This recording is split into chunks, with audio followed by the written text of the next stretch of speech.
Eric Carter stood at the window of the observation deck, watching the alien ships move through space like glowing fish in a dark sea.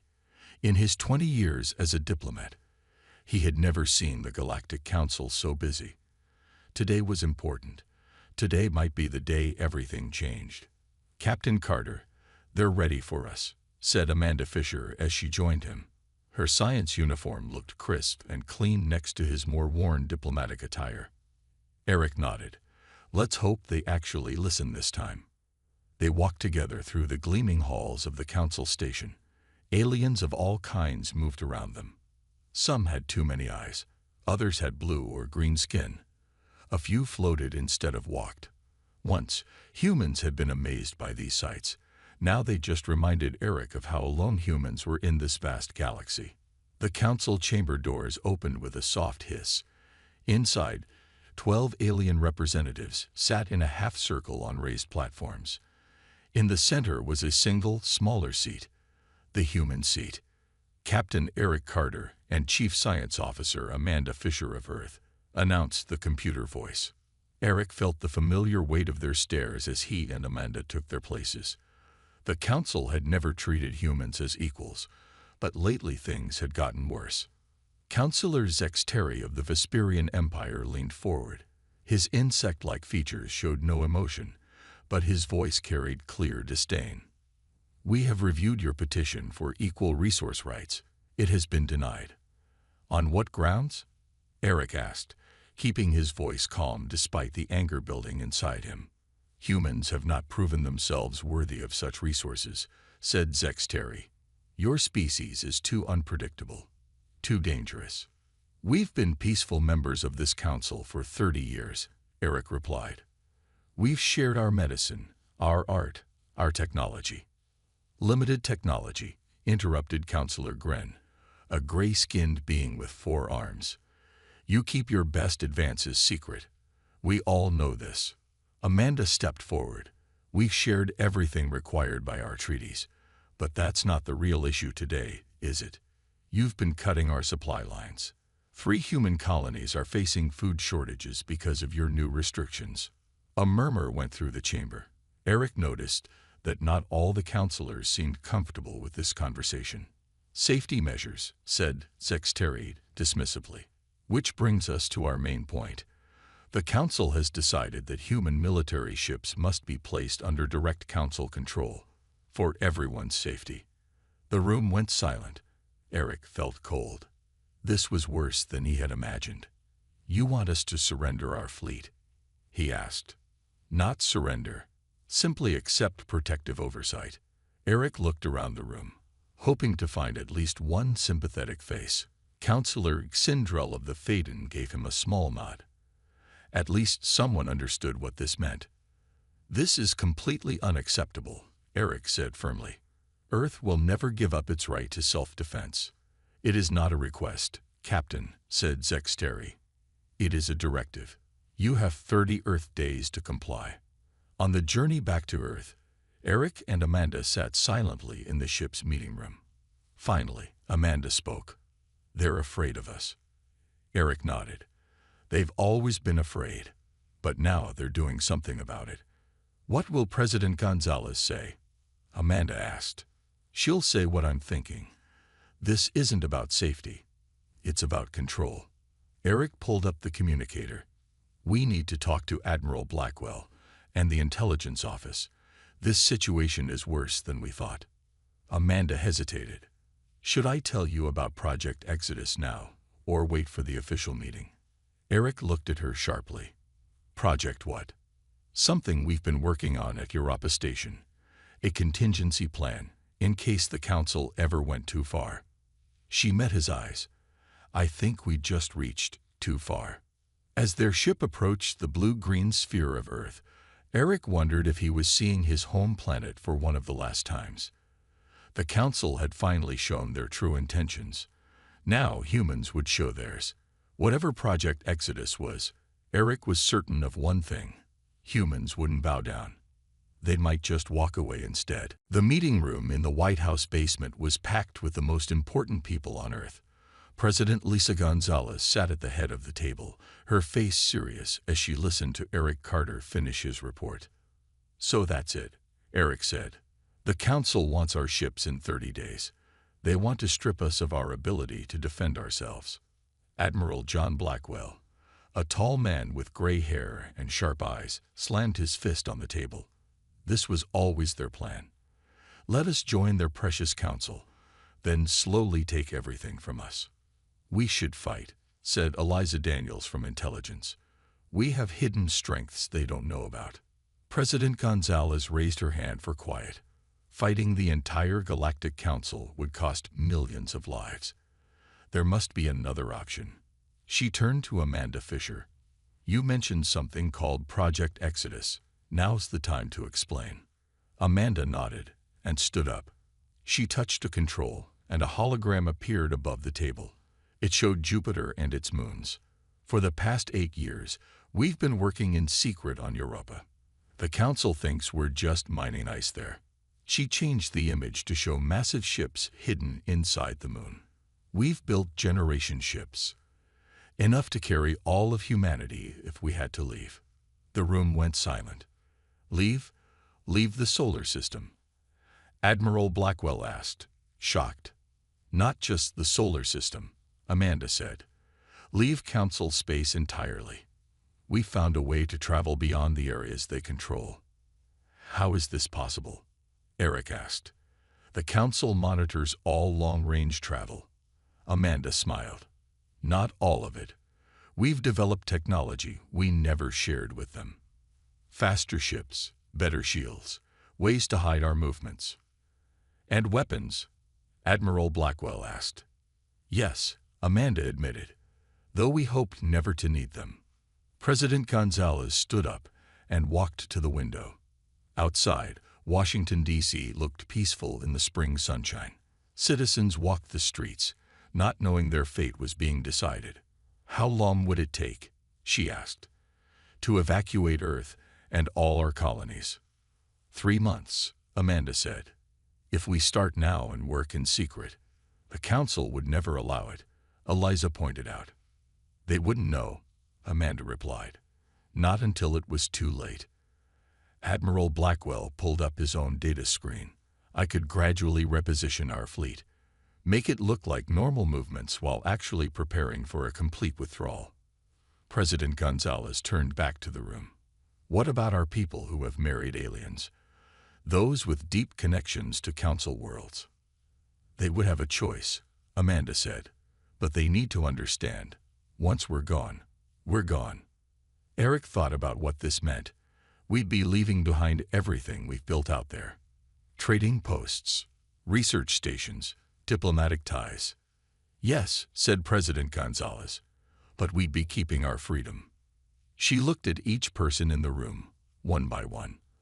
"I need your honest opinions, all of you." Admiral Blackwell spoke first. "The Council has been squeezing us tighter every year. It won't stop with our ships.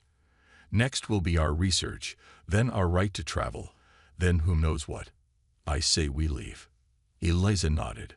"My people report the same. This isn't a temporary measure. It's the beginning of the end for human independence." Eric thought about his years trying to work with the Council, the constant battles for even small concessions, the growing disrespect. "They've never seen us as equals," he said, "and they never will." President Gonzalez took a deep breath. "Then it's decided. We enact Project Exodus, effective immediately. But quietly.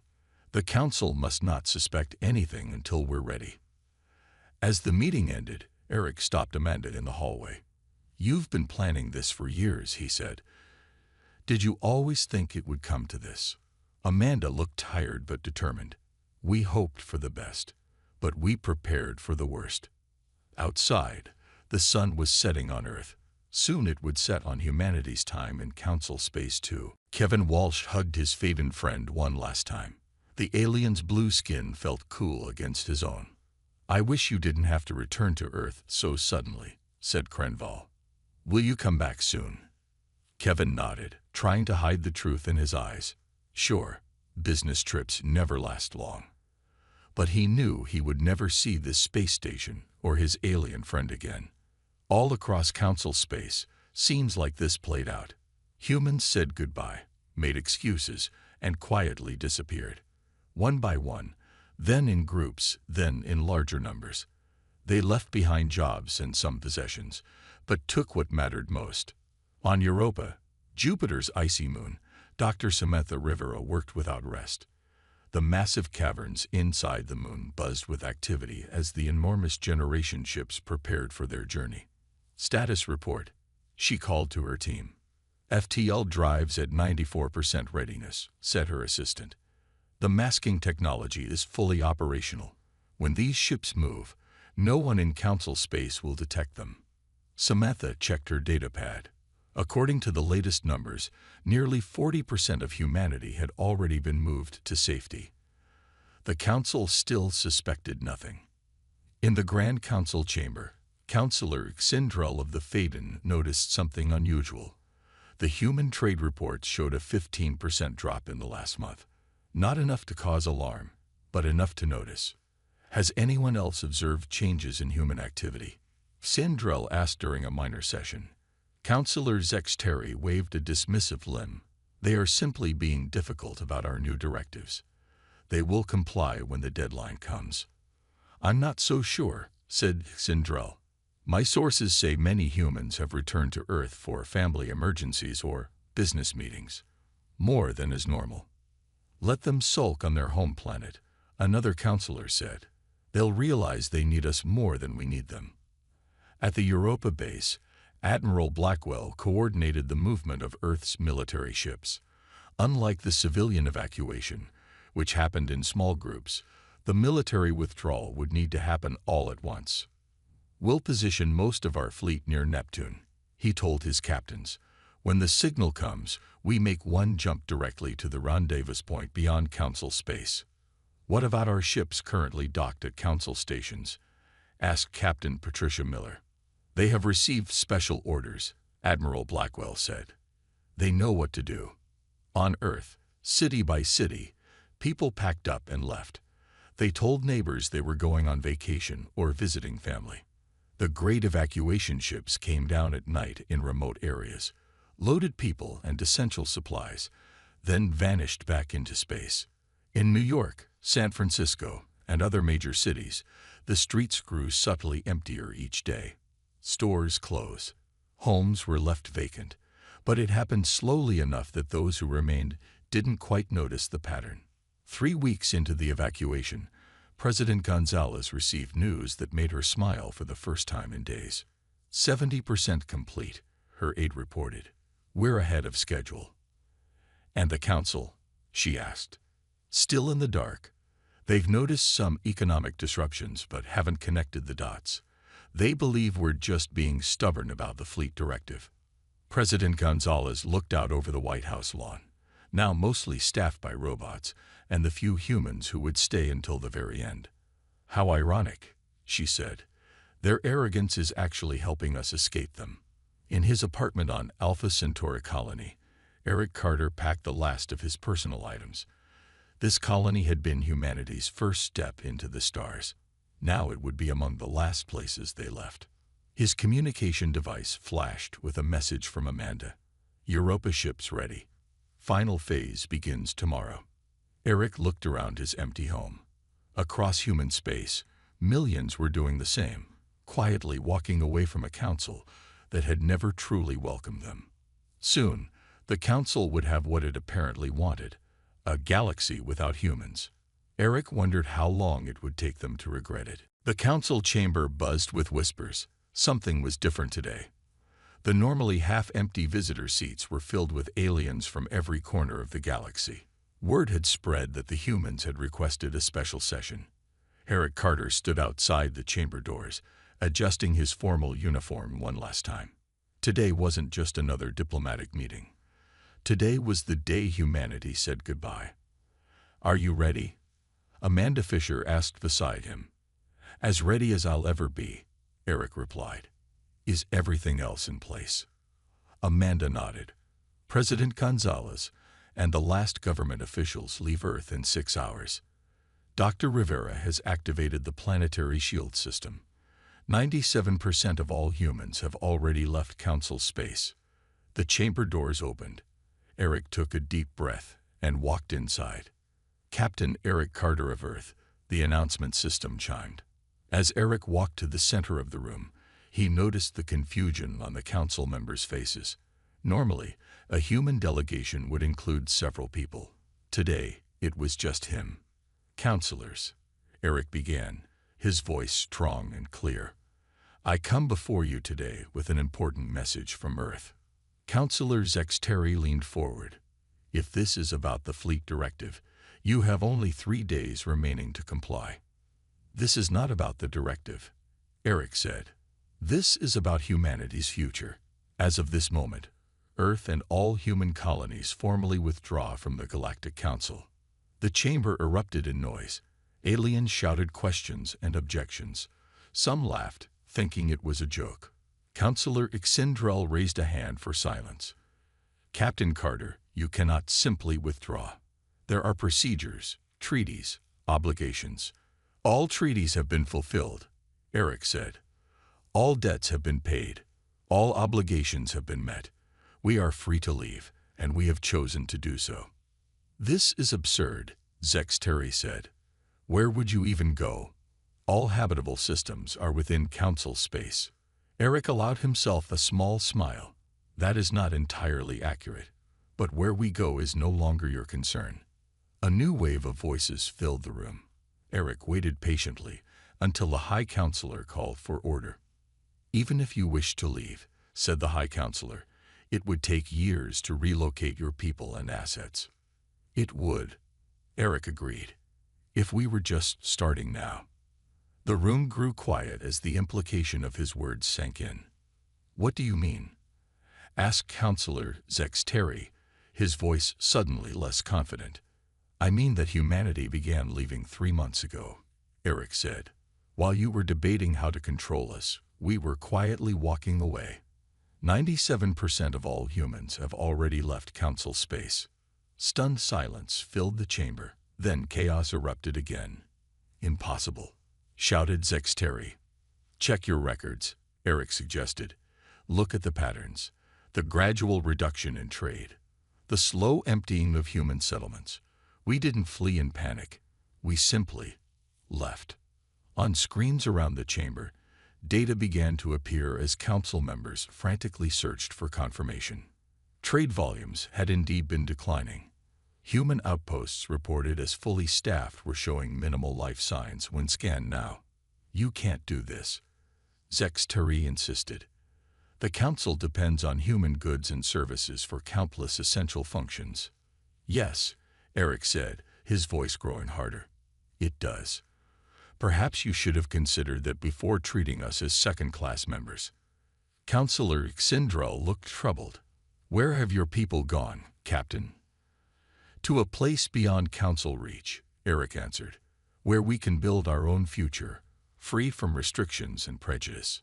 This will mean economic collapse for many systems, warned another counselor. You must reconsider. Eric shook his head. The decision is made. The evacuation is nearly complete. Earth itself will be empty by tomorrow. He placed a small device on the floor. It projected a hologram of President Gonzalez. People of the Galactic Council, the recording said, we came to you in peace and good faith. We shared our knowledge and worked alongside you for decades. In return, you sought to control us. Today, we choose freedom over submission. Humanity walks away. The hologram faded. Eric bowed slightly to the council. This is the last time you will see a human representative in this chamber. Goodbye. As Eric walked out, the sound of panicked voices followed him. Behind those voices was something new. 1 month after humanity's departure, the Galactic Council faced its first major crisis. On the planet Velos Prime, hospitals ran out of vital medicines that only humans had known how to make. Thousands grew sick. The Council promised replacements, but none came. How could this happen? Demanded the Velosian representative during an emergency meeting. You assured us that human goods could be replaced. Counselor Zexteri had no good answer.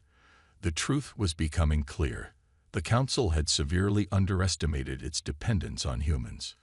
In the busy trading hub of Centauri Station, once filled with merchants from 100 worlds, half the shops stood empty. The station's manager, a six-limbed Draxian, stared at his financial reports with despair. Another bankrupt business, he told his assistant. That makes 32 this week. Without human traders and customers, we're dying. Across Council space, the story repeated. Shipyards sat idle without human engineers. Research projects stalled without human scientists. Entertainment venues closed without human artists and audiences. The great economic web that connected the galaxy had lost a critical thread, and now it was unraveling. From the safety of humanity's new home, Olivia Martinez monitored Council communications. Once a top intelligence agent, she now served as Earth's eyes and ears on their former allies. It's getting worse, she reported to President Gonzalez. 3 major banking systems have collapsed. Food shortages are reported on 14 worlds. The Council is trying to hide the extent of the damage, but they can't contain it much longer. President Gonzalez nodded grimly. And military situations. That's the most interesting part, Olivia said. Council ships are breaking down. It seems humans were handling maintenance on critical systems that other species either couldn't or wouldn't do. Some vessels can't even leave their docks. In a private council session, the harsh reality could no longer be denied. Humans comprised only 8% of our population, said Councillor Mrek of the Volani. How could they have been so essential to our economy? An economic advisor stepped forward. They worked in key positions across multiple industries. They innovated at rates other species couldn't match. And most importantly, they shared their knowledge freely, until we began restricting them. Can we replace their functions? Asked the High Counselor. Eventually, perhaps, but it will take years, possibly decades. On the outer rim of Council space, the first signs of a new problem emerge. The Taurani, a usually peaceful species, raided a Vesperian colony for medical supplies. When confronted by Council authorities, the Taurani leader was unapologetic. Our children are dying without human medicines, she said. The Council promised alternatives but delivered nothing. We did what we had to do. Similar incidents multiplied in the following weeks. Species that had lived together peacefully for centuries now fought over dwindling resources. Council peacekeeping forces struggled to maintain order.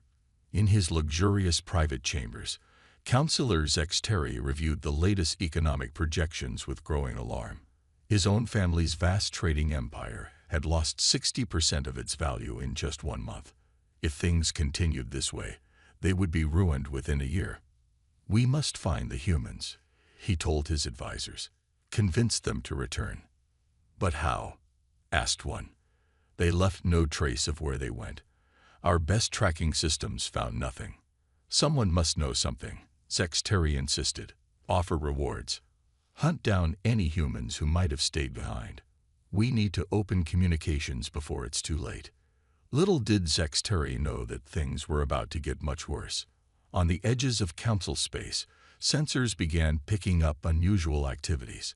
An old enemy, long contained by Council military might, had noticed the sudden weakness in their adversaries' defenses. The Krell Dominion, aggressive and expansionist, had been held back for decades by the combined forces of the Council. Forces that, unknown to most citizens, had relied heavily on human military expertise and personnel. Now, with those forces crippled by humanity's absence, the Krell began to move. The economic crisis was just the beginning. War was coming. The first attack came without warning. 3 Krell warships appeared near the peaceful colony world of New Terra Nova. The colony had once been shared by humans and the bird-like Avari. Now, with humans gone, only Avari remained. The Krell ships opened fire without sending any messages. Defense systems failed. Within hours, the colony was in ruins. In the Council emergency chamber, Military Commander Grav Thull slammed his fist on the table as he delivered the news. 3,000 dead. The entire colony lost. The Krell took everything of value and left. His gray skin had turned almost white with stress. "How did they get past our early warning systems?" demanded the High Counselor. "The systems were there, but the humans who operated them were not," Graffull admitted. "We had replacements in training, but they missed the signs." Counselor Xindrel looked troubled. "And our response?" "We sent ships, but they arrived too late." Graffull hesitated. "And there is worse news. The Krell fleet is larger than our intelligence suggested. They appear to have been building forces for years, waiting for an opportunity." "An opportunity we have now given them," Zexteri said bitterly. Within days, the Krell struck again. 2 more colonies fell. This time, the Council managed to send ships in time to fight, but the results were disastrous. "We lost 7 vessels," Graffull reported at the next emergency meeting. "Krell losses were minimal." "How is this possible?" asked Zexteri. "Our technology is superior." "Technology means nothing without proper tactics," Graffull said. "For years, human officers created our battle plans. Human pilots flew our most difficult missions. Human engineers maintained our weapon systems. We grew to rely on them.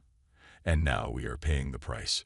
The council chamber fell silent as this truth sank in. "The Krell are advancing toward the Rigel sector," Graffull continued. "If they take Rigel, they will have a clear path to the core worlds. Then we must stop them at Rigel," the High Counselor declared. Graffull nodded grimly. "I have ordered all available ships there, but I must be honest, our chances are not good." Far from Council space, in humanity's new home system, Lieutenant Ryan Murphy monitored the Krell advance from a listening post. The humans had established their new civilization around a star they named Haven, with outposts throughout the system. "Another Council defeat," he told his superior officer. "The Krell destroyed their defense fleet at New Terra Nova. They barely put up a fight." Commander Diane Scott studied the data. "The Council never understood what they had in us. Humans made up over 60% of actual combat personnel in joint operations. We were the backbone of their military might." "Should we help them?" Murphy asked. "That's not our decision to make," Commander Scott replied. "President Gonzalez and her cabinet are discussing it now." In the Grand Meeting Hall on Haven Prime, the new human capital, President Gonzalez faced a divided government. "The Council treated us like second-class citizens," argued Defense Minister Alan Peters. "Why should we risk human lives to save them?" "Because innocent people are dying," countered Secretary Julia Bennett. "Not just Council officials, but ordinary civilians. People who never did us any harm." President Gonzalez raised her hand for quiet. "Both arguments have merit. But there's a third factor to consider. If the Krell defeat the Council completely, how long until they find us?" The room fell silent. "We left to secure our freedom," Gonzalez continued. "But that freedom will mean nothing if the Krell conquer the galaxy. They would never allow us to exist independently." Amanda Fisher, now science director, spoke up. "There's something else to consider. With the new technologies we've developed since leaving, we are far stronger than when we departed. The Council doesn't know our true capabilities. Neither do the Krell." President Gonzalez nodded. "Then perhaps it's time to show them." She turned to Admiral Blackwell. "Prepare a small fleet, fast ships, our best weapons. I want a force ready to make contact with the Council within 48 hours." The decision was made. Humanity would return to the stars they had left, but this time on their own terms. The Council ship limped through space, damaged but still moving. On its bridge, a delegation of 5 Council representatives waited nervously. They had been traveling for weeks, following faint traces and rumors of human activity. "Are you sure this is the right direction?" asked Zexteri, who had insisted on leading the mission himself. The pilot, a blue-skinned Phaeton named Rill, nodded. "The signal is getting stronger. Something is out there." Counselor Xindrel stood by the view screen. "The Krell have taken 6 more systems since we left. The outer defense line has completely collapsed. No one responded. They all knew the truth. Without help, the Council would fall to the Krell within months. Suddenly, the ship's sensors beeped urgently. Multiple vessels approaching. Rill announced, fear in his voice. They appeared out of nowhere. Our sensors didn't detect them until they were almost on top of us. Human technology, whispered Sindrel.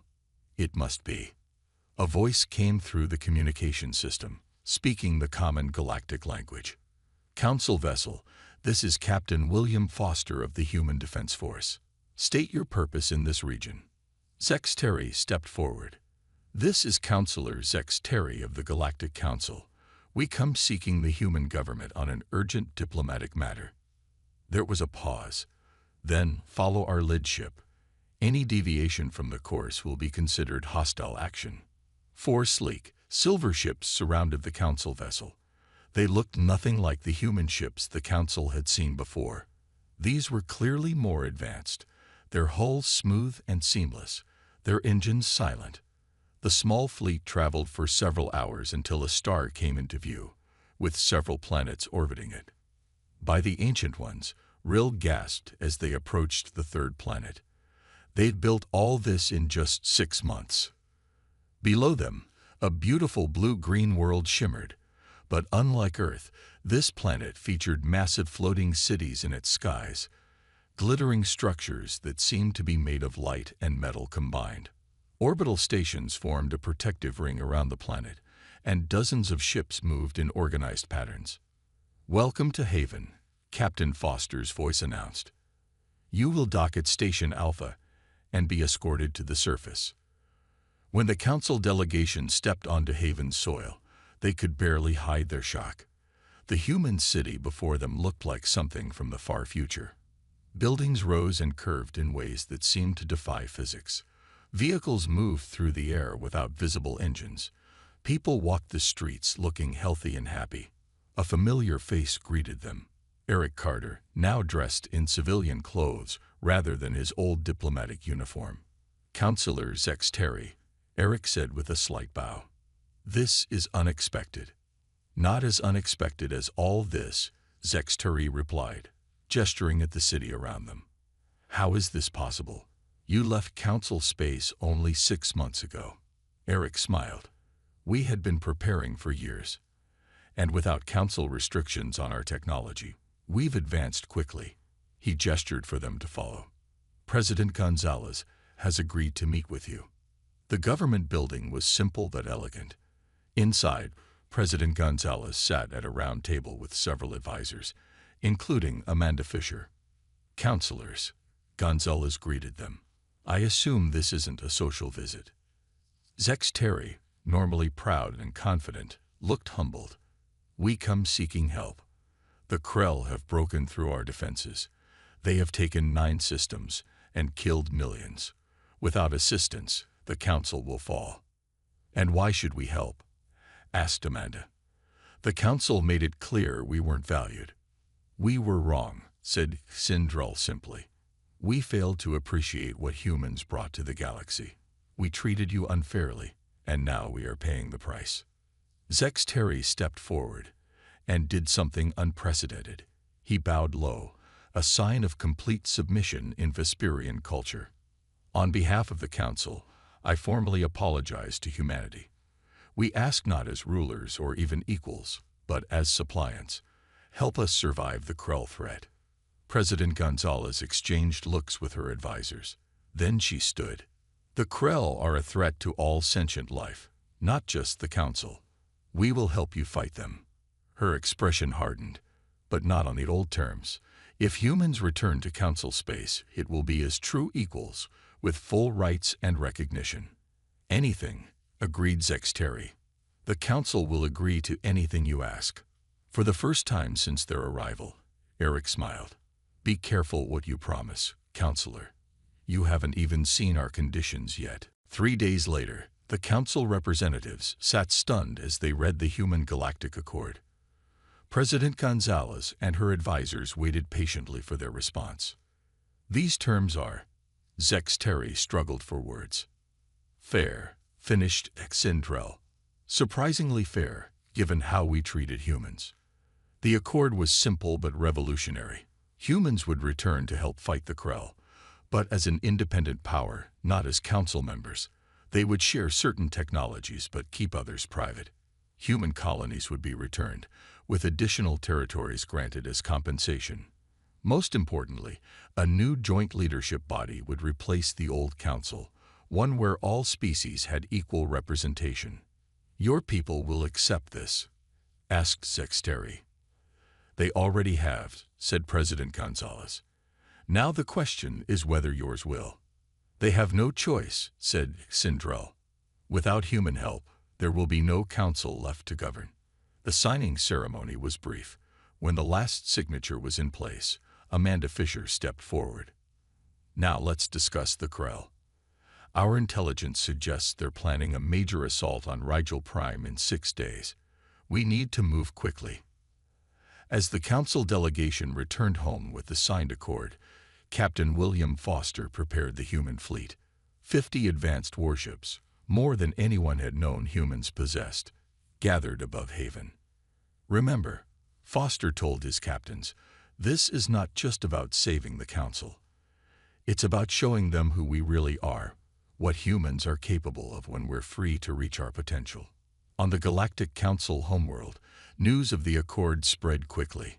Many were shocked by the generous terms humans had offered. Others were simply relieved that help was coming. The Krell had taken 3 more systems while the delegation was away. "We should have treated them as equals from the beginning," admitted an elderly counselor to Zexteri in a private meeting. "Why didn't we?" "Fear," Zexteri said simply. "We saw their potential and feared what they might become. So we tried to contain them, and in doing so, nearly destroyed ourselves." Near Rigel Prime, the combined human and council fleet gathered to face the Krell invasion force. Council officers watched in amazement as the human ships moved into position. Their technology was unlike anything they had seen before, sleek, efficient, and incredibly powerful. Military Commander Graf Full stood on his bridge, watching the human vessels with a mixture of admiration and regret. "If only we had let them develop this technology while they were with us," he said to his second-in-command. "Instead, we forced them to hide their advances." The battle began at dawn, ship time. The Krell came in force, over 200 warships, expecting an easy victory against the weakened council defenses. Instead, they found a waiting trap. Human ships moved with impossible speed and precision. Their weapons cut through Krell shields as if they weren't there. Council vessels, now properly maintained by returned human engineers, performed better than they had in years. Within hours, the battle was over. The Krell fleet lay in ruins, with only a few ships escaping back to their territory. The combined fleet had lost only 12 vessels, none of them human. On Rigel Prime, a celebration began. Humans walked among council species as heroes. Children of a dozen different worlds asked for their autographs and stories. In a quiet corner of the main celebration hall, Eric Carter found himself face to face with Zexteri. "I never thought I would see this day," the Vesperian admitted. "Humans and council species fighting side by side, as true equals. It could have happened years ago," Eric pointed out, "if you had just treated us with respect." "A lesson painfully learned," Zexteri acknowledged. "One the council will not forget." "See that you don't," Eric said, his voice friendly but firm. "Because now you know the truth. Humans don't need the council to survive. We proved that. We walked away and built something better in just 6 months. And yet you came back to help us," Zexteri observed. Eric smiled. "That's the other truth about humans you should remember. We may walk away when mistreated, but we'll always extend a hand to those truly in need. That's who we are." As fireworks lit the night sky of Rigel Prime, humans and aliens celebrated together. A new era had begun, one of true partnership rather than domination. The council had learned its lesson. Never underestimate humans, and never, ever make them walk away.